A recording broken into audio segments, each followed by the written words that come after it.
사망 사건에 대해서 군사경찰권이 수사권이 있습니까? 없습니까? 수사권이 있습니다. 있어요. 무슨 네. 사건에 수사권이 있어요? 사망 사건에 대한 수사권이 있다고 지금 엉뚱한 소리를 하고 있는 거예요. 이러니까 이런 일이 벌어지는 거죠. 이게 말이 안 되는 소리를 하는 거예요, 지금.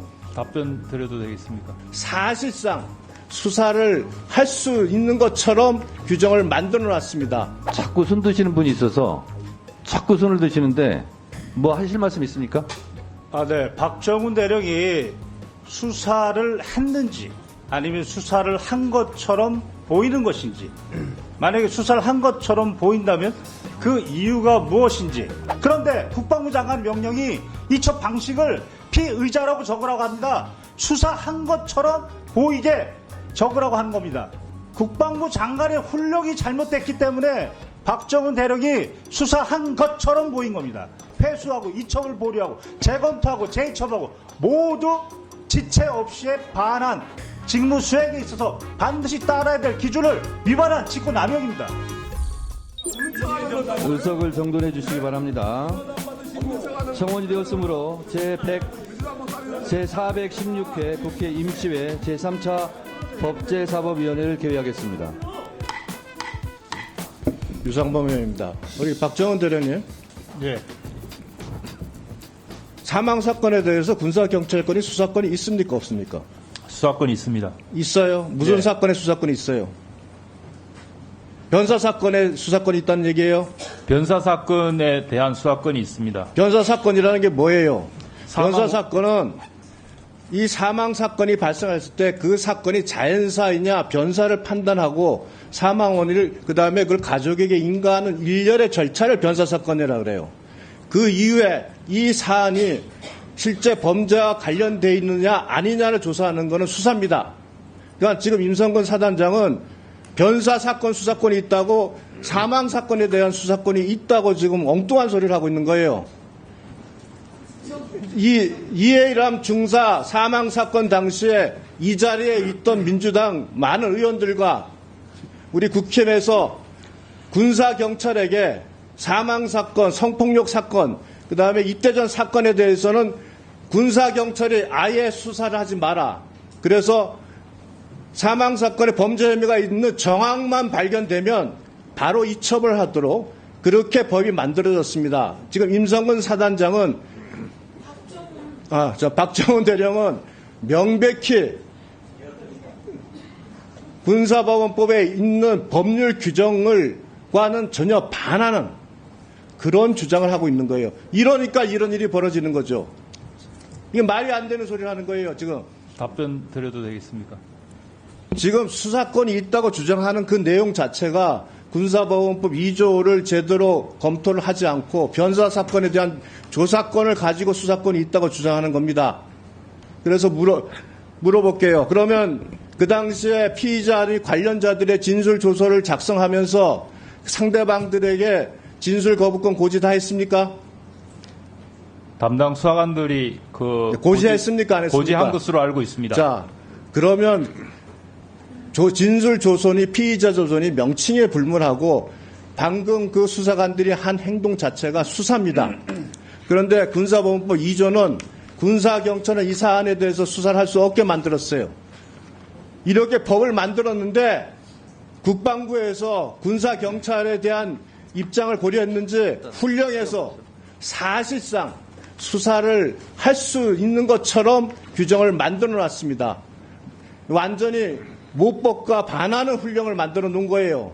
유재한 법무관리관 그때 나와같이 그때 법 만들 때 분명히 군사경찰은 수사권이 없다는 것을 명백히 했죠. 네, 군사경찰의 수사권이 없는 거는 맞습니다. 그러니까 민간의 수사권이 있습니다. 자, 그러면 군사경찰이 그 사건에서 할 수 있는 게 뭐예요? 만일 사망 사건이 발생해서 그것이 사망 사건이 발생했을 때 그 범죄 혐의가 있으면 그 즉시 그 상황을 정리해서 이첩하는 것으로 끝났어야죠. 네, 맞습니다. 그런데 왜 그렇게 훈령들이 말도 안 되게 만들어졌어요? 뭐 혐의자 이런 것부터. 일단 저희는 그러니까 그 군인의 사망의 원인이 된 범죄에 한정된 것을 만든 게 아니라 군에서는 여전히 다른 입대전 범죄도 있고 성폭력 사건도 있습니다. 그래서 결국은 구체적 사실관계에 따라서 범죄가 인지되는 경우도 있기 때문에 그 인지된 경우에는 그렇게 넘겨라라는 훈령을 만든 것입니다.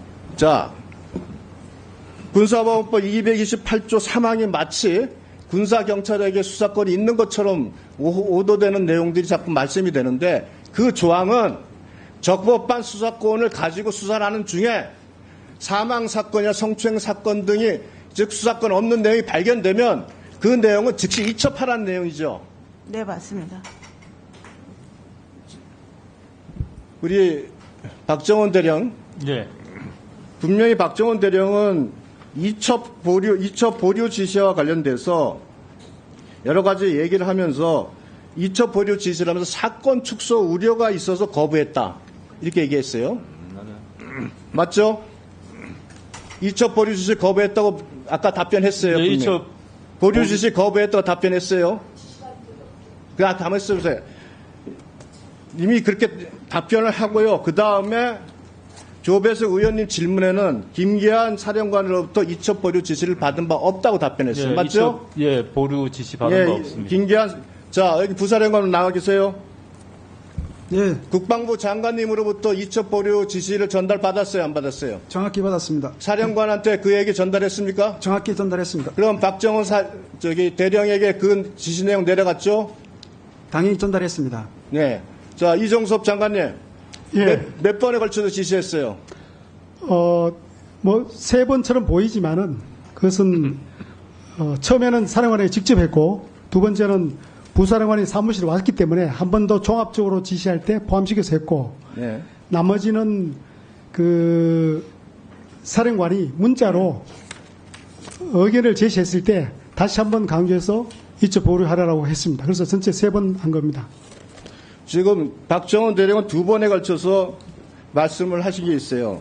이첩 보류 지시 거부한 이유에 대해서 답변할 때 사건 축소 우려가 있어서 거부했다는 답변을 하셨고 그다음에 김기한 사령관 이첩 보류 지시를 받은 바 없다는 답변을 모순된 답변을 했습니다. 아닙니다. 모순된 게 아니고 김기한 사령관으로부터 이첩 보류 지시 받은 적 없고 이첩 보류 지시에 대해서 사령관과 논의하면서 이첩 보류 지시의 본질이 사건 축소 왜곡이다. 그러므로 그렇게 하면 안 된다고 제가 자, 그럼 그 건의드렸습니다. 당시에 김기한 사령관이 이첩 보류에 대해서 말씀하셨어요? 이첩 이첩 보류하라는 보류하라는 얘기를 한 거잖아, 그럼. 아닙니다. 이첩 보류를 했다는 말을 했기 때문에 지금 박정원 대령이 그것의 부당성을 얘기했다고 지금 말씀하시는 거 아니에요? 국방부에서 이첩 보류하라고 하는데 어떻게 하면 좋겠느냐라고 그렇게 저한테 질문을 하셔서 그렇게 하면 안 된다라고 설명을 드렸고 그래서 같이 고민을 했습니다. 자, 우리 김동혁 국방감찰부장님.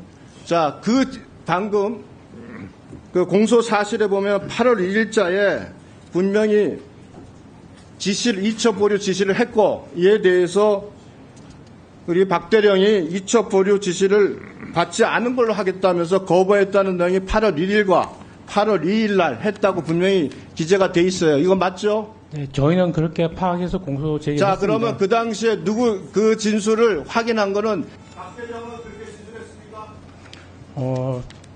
박 대령 본인은 그 이첩 보류 지시를 명시적으로 받은 게 없다고 진술했고, 다만 저희는 그 회의에 참석했던 참모진들 다수로부터 일관되게 사령관의 명확한 이첩 보류 지시가 있었다라는 진술을 확보했습니다. 그 자리에 참모들까지 있었고 네. 그 참모들을 상대로 조사한 결과 모든 사람이 동일하게 이첩 보류 지시가 있었다는 진술이 있었다 이거죠? 네, 다수의 진술이 있었습니다. 네, 수고했습니다. 주지리가 이제서야 마쳤는데요. 자꾸 숨 드시는 분이 있어서 김경호 참고인 자꾸 손을 드시는데 잠깐 발언 때문에 나오세요. 잠깐 뭐 하실 말씀 있습니까?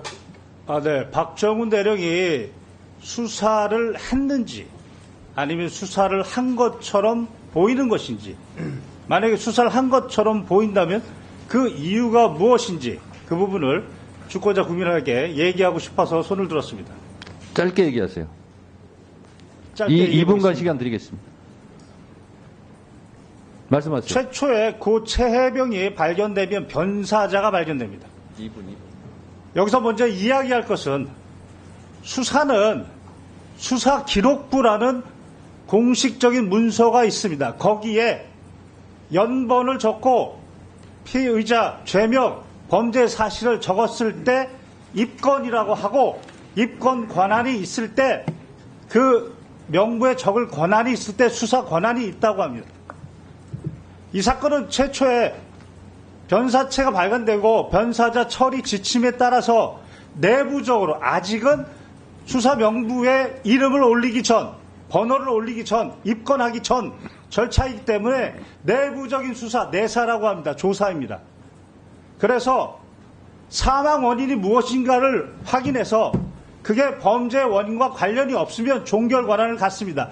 그때는 국방부 장관이 결재권도 갖고 보류권도 갖고 여러 가지 권한을 갖습니다. 그러나 사망 원인이 범죄 원인과 관련이 되면 개정된 군사보험법 2조에 따라 그리고 그 대통령령인 법원이 재판권을 가지는 군인 등의 범죄 등에 관한 수사 절차 규정 제7조 이첩 시기 지체 없이 바로 지체 없이 1000페이지에 달한 진술서, 진술조서 그리고 사진 카톡을 경북청에 보내면 되는 거였습니다. 그런데 국방부 장관이 그때 법원이 재판권을 가지는 군인 등의 범죄 등에 관한 수사 절차에 관한 훈령이라고 상위 법과 대통령에 위반되는 이첩 방식을 정했습니다. 7조에 보면 인지통보서라고 정해놨는데 거기에 보면 정확하게 지금 인터넷에 나와 있습니다. 피의자, 죄명, 범죄 사실, 피의자는 수사기록부에 연번 번호를 적고 관련 내용을 적었을 때 피의자라고 하는 겁니다. 그런데 국방부 장관 명령이 이첩 방식을 피의자라고 적으라고 합니다. 수사한 것처럼 보이게 그렇게 적으라고 하는 겁니다. 수사기록부에 적는 권한은 바로 경북경찰청에 있습니다. 따라서 국방부 장관의 훈령이 잘못됐기 때문에 박정훈 대령이 수사한 것처럼 보인 겁니다. 그래서 국방부 장관의 명령에 따라 8명을 적었는데 그것에 대해서 이첩을 보류하라고 했습니다. 그 부분은 지금 지시했다고 본인이 인정하고 있는데 개정된 군사보험법 2조와 대통령의 명령은 지체 없이입니다. 이첩을 보류시키고 회수하고 이첩을 보류하고 재검토하고 재이첩하고 모두 지체 없이에 반한 직무 수행에 있어서 반드시 따라야 될 기준을 위반한 직권남용입니다. 이 부분을 이야기하고 싶었습니다. 네, 이상입니다. 수고하셨습니다. 잠시 휴식을 위해서 정회했다가